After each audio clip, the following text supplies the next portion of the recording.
Radiography कर रहे थे। गामा रेडियोग्राफी में क्या है कि हमारा सोर्स रहता है, तो सोर्स की कुछ ना कुछ क्या होगी, इंटेंसिटी होगी। ठीक है, सोर्स की क्या होगी, कुछ ना कुछ इंटेंसिटी होगी। ठीक है, जिसकी यूनिट क्या होती है, क्यूरी। ठीक है, जिससे अगर हम शॉर्ट में लिखें सी आई, या फिर मिली क्यूरी, या फिर हमारी होती है बैकुरल, इसको हम BQ भी लिखते हैं। ये हमारी गामा रेडियोग्राफी में सोर्स इंटेंसिटी की यूनिट होती है, क्योंकि जो हमारा सोर्स है तो उसकी कुछ ना कुछ इंटेंसिटी होगी, जिससे हमें पता चलेगा कि जो सोर्स है वो कितना है हमारे पास। ठीक है, अगर हम यूनिट की बात करें, इसे हम किस में मेजर करते हैं, क्यूरी, मिली क्यूरी और बैकुरल में। ठीक है, अगर हम बात करें बैकुरल में, क्या रहता है कि अगर 1 क्यूरी है, 1 क्यूरी बराबर होता है 3.7 इंटू 10⁻10 डिसइंटीग्रेशन पर सेकेंड। ठीक है, ये हमारा क्या है, या फिर हम इसे ऐसे भी लिख सकते हैं 3.7 इंटू 10⁻10 BQ। ठीक है, तो हमें समझना है कि गामा रेडियोग्राफी में जो हमारे सोर्स है वो कितना है, हमें एक वैल्यू पता चलेगी कि वो 100 CI है, 50 CI है, 25 CI है। तो सोर्स इंटेंसिटी की जो यूनिट होती है क्यूरी, मिली क्यूरी या फिर बैकुरल रहती है। कहीं पर आपको अगर सोर्स इंटेंसिटी लिखा हुआ दिखे तो समझ लेना कि सोर्स कितना है, या फिर जरूरी नहीं है कि सोर्स इंटेंसिटी हो, सोर्स स्ट्रेंथ भी हो सकता है। ठीक है, सोर्स स्ट्रेंथ भी हो सकता है, या फिर इसको हम एक्टिविटी भी बोलते हैं, एक्टिविटी। तो कितना एक्टिविटी है, यानी कि जो हमारा सोर्स है उसकी कितनी इंटेंसिटी है, तो उसको हम 3 टर्म से याद रख सकते हैं, सोर्स इंटेंसिटी, सोर्स स्ट्रेंथ, या फिर हम क्या बोलेंगे, एक्टिविटी। ठीक है, तो उससे पता चलेगा कि अगर एक्टिविटी बराबर जैसे है 100 CI, तो हम समझ लेंगे कि हमारा जो सोर्स है वो कितना है, 100 CI है, या सोर्स स्ट्रेंथ 100 CI है, या सोर्स इंटेंसिटी। तो 3 टर्म से हम इसको याद रख सकते हैं। ठीक है, इतनी बात क्लियर हुई होगी। एक्टिविटी रिमेनिंग आफ्टर डिके, यानी कि जो हमारा डिके हो रहा है, क्योंकि कंटिन्यू क्या होता रहता है, हमारा डिके होता रहता है, तो क्या होगा कि हमारा सोर्स भी उसमें कम होता रहेगा। तो वही हमें देखना है कि एक्टिविटी क्या रहेगा, यानी कि जो सोर्स इंटेंसिटी है वो क्या बचेगी आफ्टर डिके, डिके होने के बाद में। ठीक है, तो उसको हम ऐसे समझ लेते हैं कि हमारे पास में अगर if the original source VA0, ठीक है, हमारे पास में जो ओरिजिनल सोर्स है अगर A0 है, तो अगर हम बात करें एक हाफ लाइफ के बाद में वो कितना बचेगा, तो वो बचता है हमारा A0/2। ठीक है, एक हाफ लाइफ के बाद में क्या होता है कि हमारा जो हाफ लाइफ है, अगर हम बात करें इरिडियम 192 है, या कोबाल्ट 60 है, या सीजियम 137 है, तो इनका जो हाफ लाइफ होता है सबका अलग अलग रहता है। अगर हम इरिडियम 192 की बात करें तो इसमें क्या रहता है, 74 to 75 डेज क्या होता है, इसका हाफ लाइफ होता है। अगर हम कोबाल्ट 60 की बात करें तो इसका होता है 5.3 इयर्स। अगर हम सीजियम 137 की बात करें तो इसका जो हाफ लाइफ होता है वो होता है 33 इयर्स, 33 इयर्स। अब ये जो हमारा हाफ लाइफ है, इसका एक्चुअल में मतलब क्या है, हाफ लाइफ का ये मतलब होता है कि जैसे हमारे पास में क्या है, 100 CI है। अगर हमारे पास में क्या है, 100 CI है, जैसे इरिडियम 192 हमारे पास में अगर 100 CI है, तो हाफ लाइफ का मतलब होता है कि हाफ लाइफ के बाद में, यानी एक ऐसे समय के बाद में जो हमारा जो सोर्स स्ट्रेंथ है, या जो हमारी एक्टिविटी है, जो सोर्स इंटेंसिटी 100 CI है, वो क्या हो जाएगी, हमारी आधी हो जाएगी। यानी कि अगर हम इरिडियम 192 की बात करें, ये 75 दिन में क्या हो जाएगा, ये 50 CI बचेगा। तो इसका मतलब होता है हमारा हाफ लाइफ। अगर हम कोबाल्ट 60 की बात करें, हमारे पास में 100 CI का क्या है, कोबाल्ट 60, तो ये 5.3 इयर्स के बाद में हमारा कितना हो जाएगा, 50 CI हो जाएगा। अगर हम सीजियम 137 की बात करें, ये 33 साल में क्या हो जाएगा कि आधा हो जाएगा। तो ये होता है हमारा हाफ लाइफ। ठीक है, ऐसे ही हमारा अगर हम यहाँ पर देखें कि हमारा जो ओरिजिनल सोर्स है A0 है, तो एक हाफ लाइफ के बाद में वैल्यू कैसी हो जाएगी, आधी हो जाएगी। अगर हम सेकेंड हाफ लाइफ की बात करें तो उसमें क्या होगा कि हमारी जो वैल्यू है वो उसकी भी हाफ हो जाएगी, यानी कि A0/4 हो जाएगी। अगर हम 3 हाफ लाइफ की बात करें तो हमारा क्या हो जाएगा, A0/8 हो जाएगा। अगर हम इसे जनरलाइज अगर इसे करें, तो अगर हमें न्यू सोर्स स्ट्रेंथ निकालना है तो हमारा जो फॉर्मूला हो जाएगा वो हो जाएगा न्यू सोर्स स्ट्रेंथ बराबर ओल्ड सोर्स स्ट्रेंथ बाई 2 की पावर n। n जो है वो हमारा क्या है, हाफ लाइफ है, ठीक है। तो इस तरीके से हम क्या है कि कितने हाफ लाइफ के बाद में हमें जो हमारा सोर्स है, जो उसकी इंटेंसिटी अगर पता करनी है तो हम यहाँ से डायरेक्ट निकाल सकते हैं। जैसे अगर हम बात करें कि हमारा जो ओरिजिनल सोर्स था वो था हमारा 100 CI, ठीक है, और हमें निकालना है कि 4 हाफ लाइफ के बाद में जो हमारा n है वो दे रखा है कि 4 है, तो हम डायरेक्ट ये फॉर्मूला लगाएंगे। तो 100 बाई 2 की पावर क्या कर देंगे 4, यहाँ से 100 अपॉन 2 इंटू 2 इंटू 2 इंटू 2, ठीक है। तो अगर हम देखें 2 टू 4 टू 8 16 हो जाएगा, यानी कि 100 बाई 16 6 पॉइंट, अगर बात करें हम 4 लगभग 6.25 के लगभग समथिंग हमारा सोर्स आ जाएगा कि 4 हाफ लाइफ के बाद में हमारा जो सोर्स है वो कितना बचेगा 6.25। अब अगर हमारा सोर्स इरिडियम 192 है तो इसका मतलब हमारा एक हाफ लाइफ कितने दिन का होता है, 75 दिन का, ठीक है। यहाँ था 4 हाफ लाइफ, इसका मतलब 75 को अगर हम मल्टीप्लाई करें 4 से तो 4 5 है 20 और ये हमारा जाएगा 300, तो 300 दिन के बाद 300 डेज के बाद में हमारा जो सोर्स है वो उसकी इंटेंसिटी इतनी बचेगी, इसका ये मतलब होता है, ठीक है। इतनी बात क्लियर हुई होगी और हम एक दो और न्यूमेरिकल करते हैं तो उससे चीजें और क्लियर हो जाएंगी, ठीक है। तो जो हम गामा रेडियोग्राफी में जो हम एलिमेंट का यूज करते हैं वो हमारे कौन से होते हैं, इरिडियम 192, कोबाल्ट 60 और सीजियम 137। तो होता क्या है, अगर हमें गामा रेडियोग्राफी करनी है तो अगर हमारे मटेरियल की जो थिकनेस है 0.25 इंच से लेकर 3 इंच का अगर हमारी थिकनेस है किसकी, स्टील की, तो हम कौन सा सोर्स ले सकते हैं, इरिडियम 192 सोर्स ले सकते हैं, ठीक है। इसका क्या प्रॉपर्टी एक और होती है, ये जो इरिडियम 192 है ये 7 अलग तरह की क्या है कि वेवलेंथ देता है, ठीक है। अगर हमें इसी थिकनेस के लिए अगर हमें क्या करना है, एक्सरे मशीन का यूज करना है, यानी कि एक्सरे रेडियोग्राफी करनी है, तो उस केस में हम ये वोल्टेज दे सकते हैं, ठीक है। बाकी कम या ज्यादा हमारा मटेरियल की थिकनेस के अकॉर्डिंग कर सकते हैं, ठीक है। यानी कि अगर देखें ओवरऑल तो यही है कि थिकनेस यहाँ से यहाँ तक है, अगर कम थिकनेस है तो ये वाला वोल्टेज ले लेंगे, उससे ज्यादा होगी तो ये ले लेंगे, अगर उससे ज्यादा है तो हम ये ले लेंगे, ठीक है। अगर हम इरिडियम 192 के अगर हाफ लाइफ की बात करें वो होता है हमारा 74 टू 75 डेज, जैसे हमने अभी बात की थी। अगर हमारा 100 CI का सोर्स है तो 75 डेज में वो क्या हो जाएगा, हाफ हो जाएगा, यानी कि वो 50 CI बचेगा, ठीक है।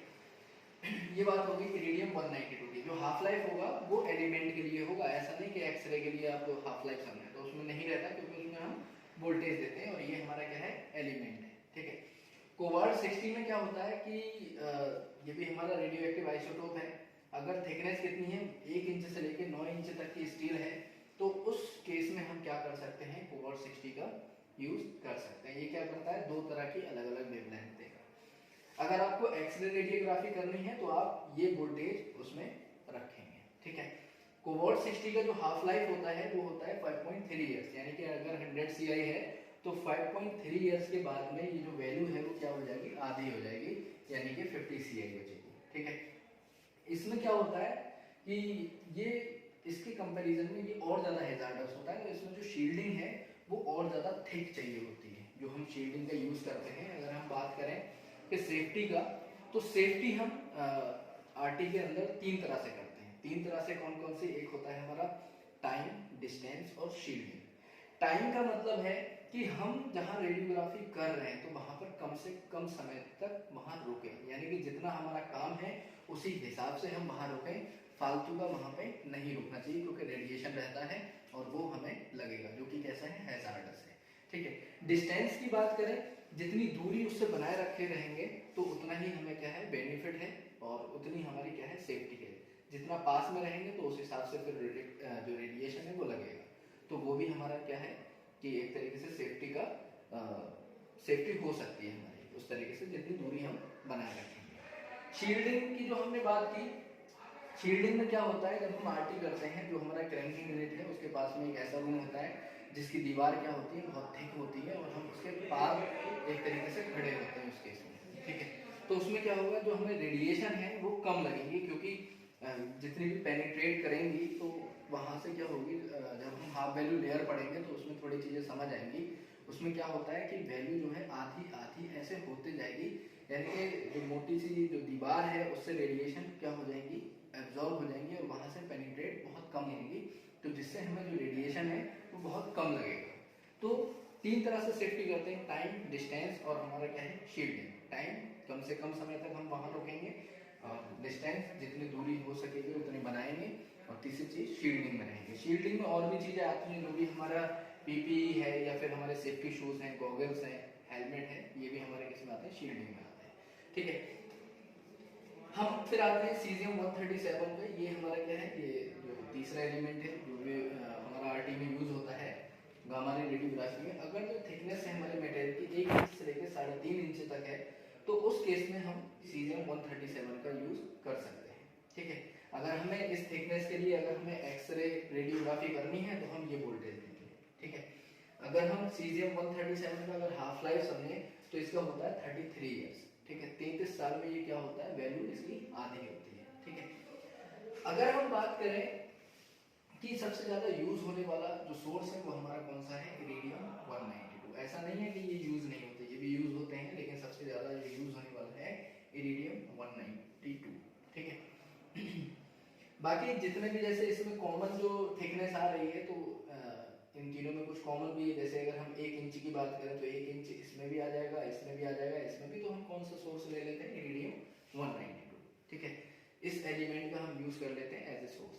तो इतनी बात क्लियर हो गई होगी कि हमारे जो रेडियो एक्टिव आइसोटोप हैं जो गामा रे रेडियोग्राफी में कौन कौन से यूज होते हैं, इरिडियम 192, कोबाल्ट 60, सीजियम 137। इनका हाफ लाइफ भी याद रखना है कि कितना हाफ लाइफ किसका होता है, और अगर हमें एक्सरे रेडियोग्राफी करनी है तो उस हिसाब से हम इतना इतना वोल्टेज देंगे। ठीक है, इतनी बात क्लियर भी होगी। एक क्वेश्चन कर लेते हैं। क्वेश्चन क्या है हमारा, क्वेश्चन है कि what is the activity, what is the activity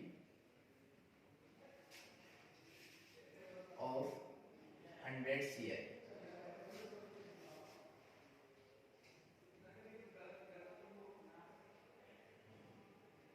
of iridium 192 after 3 lives। ठीक है, ये पूछ रहा है कि जो हमारा एक्टिविटी है वो क्या होगा after 3 half life. 3 half life के बाद में हमारा जो एक्टिविटी है वो क्या होगा, यानी कि सोर्स की जो इंटेंसिटी है वो क्या होगी। अगर हमारा जो ओरिजिनल सोर्स है वो 100 CI था, 100 CI था, आफ्टर 3 हाफ लाइफ हमारा वो कितना बचेगा। तो हमारे पास में अभी हमने डिस्कस किया था न्यू सोर्स स्ट्रेंथ का जो फॉर्मूला होता है, न्यू सोर्स स्ट्रेंथ बराबर हमारा था ओल्ड सोर्स स्ट्रेंथ बाय 2 की पावर n। ठीक है, तो ओल्ड सोर्स स्ट्रेंथ हमारे पास में क्या है, 100 अपॉन 2 की पावर n जो है हमारा 3 हाफ लाइफ के बारे में पूछ रहा है, तो हम 3 कर देंगे, यानी कि 100 बाई 2 इंटू 2 इंटू यानी कि 2 4 और ये 8 हो जाएगा। यानी कि अगर हम देखें 8 1 जा 8 और 2 16 12 पॉइंट लगभग 5 हमारा CI। ठीक है, तो हम बोल सकते हैं कि 3 हाफ लाइफ के बाद में जो हमारा सोर्स है वो कितना बचेगा, 12.5 CI बचेगा। ठीक है, आई थिंक समझ में आया होगा कि क्या मतलब है, what is the activity of 100 CI of iridium. हमें एक्टिविटी निकालना था कि 100 CI दे रखा है और 3 हाफ लाइफ के बाद में पूछा है कि कितना बचेगा हमारा सोर्स। तो हम कुछ इस तरीके से हम इसको निकाल लेते हैं कि जो न्यू सोर्स स्ट्रेंथ है वो कितना होगा। तो यहाँ से आप इसे कैलकुलेट कर लेंगे और पता चल जाएगा कि 12.5 CI। ठीक है, 3 हाफ लाइफ का मतलब कि एक हाफ लाइफ हमें पता है कि 75 डेज का होता है, क्योंकि यहाँ पे मेंशन किया हुआ है कौन सा सोर्स है, इरिडियम 192 है। कौन सा एलिमेंट है, इरिडियम 192। तो 75 इंटू 3 करेंगे तो 3 5 या 15, 3 7 या 21, और ये लगभग इतने दिनों के बाद में हमारा जो सोर्स है वो इतना बचेगा। ठीक है, क्वेश्चन है नेक्स्ट क्वेश्चन हमारा जो है वो इस तरीके से है कि हमारे पास में 100 CI क्या है, इरिडियम 192 सोर्स है। ठीक है, और पूछा है कि आफ्टर 50 डेज 50 दिनों के बाद में वो कितना बचेगा। ठीक है, अब यहाँ पर हमें हाफ लाइफ नहीं दे रखा है, हमें क्या दे रखा है कि 50 दिनों के बाद में पूछ लिया, तो हमें क्या होगा कि हाफ लाइफ निकालना पड़ेगा पहले, क्योंकि हमारे पास में जो फॉर्मूला होता है वो न्यू सोर्स स्ट्रेंथ बराबर क्या होता है, old source strength by 2n। ठीक है, कि सबसे पहले हम क्या करेंगे, जो 50 डेज हैं उनको कन्वर्ट करना होगा किसमें, हमें हाफ लाइफ में। तो वो कैसे करते हैं, अब यहाँ पे मेंशन किया हुआ है कि इरिडियम 192 क्या है, हमारा सोर्स है, तो इसका मतलब इसका जो हाफ लाइफ होता है वो कितने दिनों का होता है, 75 डेज। न्यूमेरिकली हम क्या करते हैं, 75 लेते हैं। ठीक है, वैसे तो 74 to 75 डेज होता है। तो पहले हम क्या करेंगे, हाफ लाइफ में इसको कन्वर्ट करेंगे, क्योंकि हमारे पास में जो फॉर्मूला है वो क्या होता है, ओल्ड बाई 2 की पावर n होता है कुछ इस तरह से, तो n क्या है, हाफ लाइफ है। तो हम क्या करेंगे, पहले n निकालेंगे, जब n निकालते हैं तो ये हमारा 50 है, इसको डिवाइड कर देंगे किससे, जो हमारा इरिडियम 192 का हाफ लाइफ होता है। एक हाफ लाइफ हमें पता है 75 डेज का होता है, तो हम 75 से क्या कर देंगे, इसको डिवाइड कर देंगे। ठीक है, तो ये हमारा निकल के आएगा 0.66। ठीक है, क्या निकल के आया, ये n निकल के आया। उसके बाद में हम फॉर्मूला लगाएंगे जो हमारा रहता है न्यू सोर्स स्ट्रेंथ हमें निकालना है। ठीक है, बराबर ओल्ड बाई 2 की पावर n होता है, अगर हम ओल्ड देखें तो 100 CI है, तो 100 बाई 2 की पावर 0.66। ठीक है, जब हम इसे कैलकुलेट करेंगे तो ये हमारा लगभग 62.9 CI निकल के आएगा। एक बार कैलकुलेट करके इसको देख लेना कि ये वैल्यू आ रही है या चेंज आ रही है। तो हमारा कुछ इस तरह से हम क्या करेंगे कि इसको हम न्यू सोर्स स्ट्रेंथ को फाइंड आउट करेंगे कि कितने दिनों के बाद। ऐसे ही जो हमारे एलिमेंट हैं, तो किसी का ईयर्स में दे रखा है, अगर आपको क्या है कि यही चीज किस में दे रखी होती, मंथ में दे रखी होती। ठीक है, मंथ में दे रखी होती, तो सबसे पहले आप क्या करते, इसको जो मंथ दे रखे होते पहले इसको डेज में कन्वर्ट करते, डेज में कन्वर्ट करने के बाद में फिर आप क्या करते, 75 से डिवाइड करते, तब n निकल के आता। अगर ईयर्स में दे रखा होता तब भी पहले उसको किस में कन्वर्ट करते, डेज में। ठीक है, क्योंकि हमारा हाफ लाइफ किस में है, डेज में होता है। ठीक है, तो इस चीज का ध्यान रखना कि जो हमारा हाफ लाइफ है, अगर कोबाल्ट 60 है उसका ईयर्स में दे रखा होता है। अब क्या रहता है यहाँ पर, जैसे अगर हम बात करें, ये क्या रहता है आपका, कोबाल्ट 60 रहता है, कोबाल्ट 60 रहता है और बोल देता है कि 50 डेज के बाद में, सॉरी 50 डेज ना करके वो दे देता 12 मंथ दे देता। ठीक है, अगर 12 मंथ दे देता, तो आपको पता है कि जो कोबाल्ट 60 का हाफ लाइफ रहता है वो कितना रहता है, 5.3 इयर्स। तो सबसे पहले, अब ये मंथ में है, ये हमारा ईयर्स में होता है, तो हम इसको कन्वर्ट करेंगे पहले किस में, क्योंकि ये ईयर्स में है तो इसको ईयर में, यानी कि 1 ईयर निकल के आता है। ठीक है, 1 ईयर निकलने के बाद में जब हम n निकालेंगे तो हमारा 1 बाई क्या हो जाएगा, 5.3, इससे डिवाइड करेंगे तब हमारा जाके ये n निकल के आएगा। तो देख लेना कि क्वेश्चन में आपको गिवन क्या है, उस हिसाब से क्या करेंगे, कन्वर्जन करेंगे, और कन्वर्जन करने के बाद में हम उसको फिर सॉल्व करेंगे। ठीक है, इतनी बात क्लियर हुई होगी।